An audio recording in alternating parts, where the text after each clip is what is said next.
Welcome to Sweet Life Beat Life. We hope this video helps. In this video, I will explain how to make a concept diagram. Concept diagrams are powerful tools for visualizing connections between different ideas.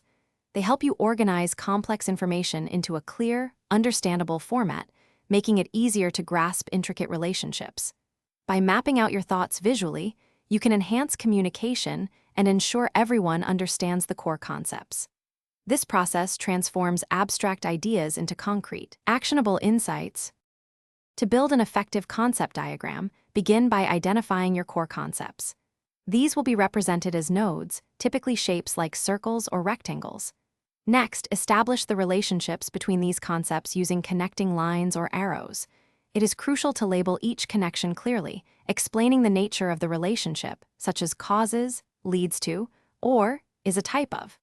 This clarity ensures your diagram is easily understood by any audience. The creation process starts with brainstorming every relevant concept you can think of. Write them all down without judgment. Then, begin grouping related ideas together, looking for natural connections and a logical flow. Once grouped, arrange these elements spatially on your canvas.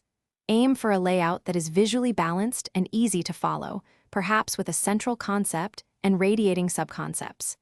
This iterative process helps refine your visual story. To maximize your diagram's impact, always strive for visual consistency. Use similar shapes for similar types of concepts and a limited color palette.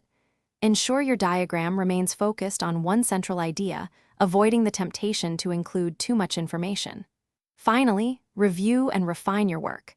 Ask a colleague to look at it. If they understand it quickly, you have likely succeeded. Simplicity and clarity are paramount for effective communication. Thanks for watching. Consider subscribing if we helped you.